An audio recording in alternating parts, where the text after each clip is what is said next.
हम सभी को दूसरों के एग्जाम्पल देना ज़्यादा अच्छा लगता है। हमारे घरों में भी ज़्यादातर बातें दूसरों की ही होती है। क्या कभी हमने सोचा है कि लोग हमारी भी बातें करें, हम भी दूसरों के लिए एग्जाम्पल बने?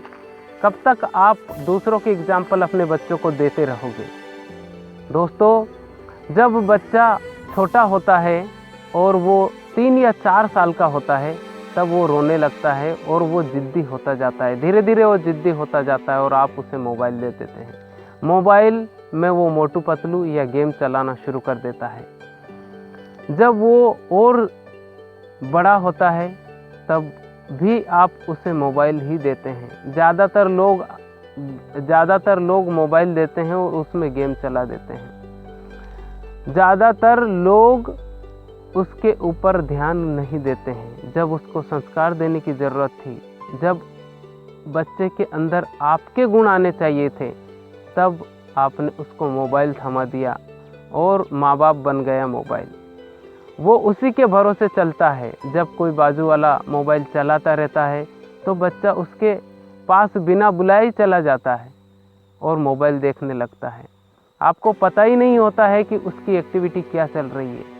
उसके ऊपर ध्यान ही नहीं दिया जाता है क्योंकि आप अपने काम में लगे रहते हैं और स्कूल के भरोसे छोड़ देते हैं। ज़्यादातर लोग कोचिंग सेंटर या स्कूल में जब बच्चा जाता है तो बोलते हैं हमारा बच्चा पढ़ रहा है। पढ़ता भी है बच्चा, लेकिन उसके अंदर सिर्फ किताबी गुण होते हैं, किताबों के ही गुण होते हैं और आपके गुण नहीं होते हैं। दोस्तों, असली संस्कार माँ बाप को ही देना पड़ते हैं, लेकिन हम ध्यान नहीं देते हैं। ध्यान भी देते हैं तो थोड़ा बहुत देते हैं और वापस से उसको 12 या 15 साल की उम्र में हम मोबाइल दिलवा देते हैं। दोस्तों, 12-15 साल की उम्र से ही वो अश्लील फ़ोटो या फिल्में देखना शुरू कर देता है। उसके दोस्तों का सर्कल भी वैसा ही हो जाता है। क्या कभी आपने सोचा है कि हमारा बच्चा जिस स्कूल या कॉलेज या कोचिंग सेंटर में जा रहे हैं उसके दोस्त कैसे हैं? वो आपके पास आकर उसके दोस्तों की तारीफ़ ही करता है तो आपको लगता है हाँ, हमारा बच्चा सही जगह पे जा रहा है, सही दिशा में जा रहा है। लेकिन आपको उसके दोस्तों का सर्कल भी ध्यान देना पड़ता है और अगर आपका बच्चा दूसरों के लिए एग्जाम्पल बने तो दोस्तों आपको उसके ऊपर ध्यान देना पड़ेगा। 90% लोग इन सब बातों के ऊपर ध्यान नहीं देते हैं। इसका एक ही कारण है, क्योंकि हम काम में इतने ज़्यादा बिजी हो जाते हैं कि हम बच्चे के ऊपर ध्यान ही नहीं दे पाते हैं। दोस्तों, हम दूसरों के एग्जाम्पल देते हैं और दूसरों की कथाएं सुनाते हैं, लेकिन कभी आपने सोचा है कि जिन लोगों की हम बायोग्राफी दूसरों को सुनाते हैं, दूसरों की हम बातें जब करते हैं तो कभी आपने सोचा है उन्होंने कितनी मेहनत की है? हम ज़्यादातर विराट कोहली के बारे में हमारे बच्चों को बताते हैं कि उसको देख, टीना डाबी, अरविंद केजरीवाल, इन लोगों के एग्जाम्पल हम हमारे बच्चों को देते हैं। कभी आपने सोचा है उन्होंने कितनी मेहनत की है? हम इसके ऊपर ध्यान ही नहीं देते हैं। दोस्तों, अगर बच्चा चोर बनता है तो इसके जिम्मेदार भी माँ बाप होते हैं। अगर बच्चा IAS बनता है तो इसके जिम्मेदार भी माँ बाप होते हैं। अगर बच्चा सड़क से मुख्यमंत्री तक का सफ़र कर लेता है तो इसके जिम्मेदार भी माँ बाप ही होते हैं। परिस्थिति कैसी भी हो, आपको आपके बच्चे के अंदर वो संस्कार, वो गुण डालने होते हैं, तब जाके वो बच्चा दूसरों के लिए एग्जाम्पल बनता है।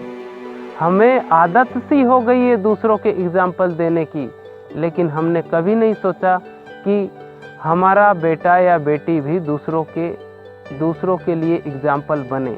दोस्तों, किरण बेदी लड़की ही है, टीना डाबी लड़की ही है, लेकिन वो दूसरों के लिए एग्जाम्पल है। उसका एक ही कारण है कि उनके माँ बाप ने उनके ऊपर ध्यान दिया है। हम लोग ध्यान ही नहीं दे पाते हैं। थोड़ी सी बात करते हैं, थोड़ा सा मोटिवेशन आता है, उनकी बात करते हैं, तब उसके बाद में वापस से हमारा मोटिवेशन गायब हो जाता है और वही जो रोज़ाना काम करते हैं वही काम हम करना शुरू कर देते हैं। दोस्तों, आप इन सभी बातों के ऊपर ध्यान दीजिए, क्योंकि जो भी आपका बेटा या बेटी कर रहा है उसके जिम्मेदार आप ही हैं। बहुत सारे लोगों के घरों में लड़की भाग जाती है, लेकिन उसके जिम्मेदार भी माँ बाप ही होते हैं। लड़का किसी दूसरी लड़की को लेकर भाग जाता है, उसके जिम्मेदार भी माँ बाप ही होते हैं। दोस्तों, किस कॉलेज में पढ़ता है आपको उसके ऊपर नज़र रखना चाहिए, क्योंकि हम ही जिम्मेदार होते हैं। माँ बाप ही इन सभी चीज़ों के जिम्मेदार होते हैं। बेटा बेटी दूसरों के लिए एग्जाम्पल बने तो सबसे पहले आपको अपनी आदतों को सुधारना पड़ेगा। अपनी आदतों के ऊपर ध्यान दीजिए। परिस्थिति कैसी भी हो, चाहे आप 2 दिन भूखा रह जाइए, लेकिन अपने बच्चों के ऊपर जरूर ध्यान दीजिए। दोस्तों, ये वीडियो आपको कैसा लगा हमें कमेंट करके ज़रूर बताएं। लाइक ज़रूर करें और वीडियो को ज़्यादा से ज़्यादा शेयर करें, जिससे ज़्यादा से ज़्यादा लोगों तक ये वीडियो पहुँचे। अगर अभी तक आपने हमारे चैनल को सब्सक्राइब नहीं किया है तो हमारे चैनल को सब्सक्राइब ज़रूर करें।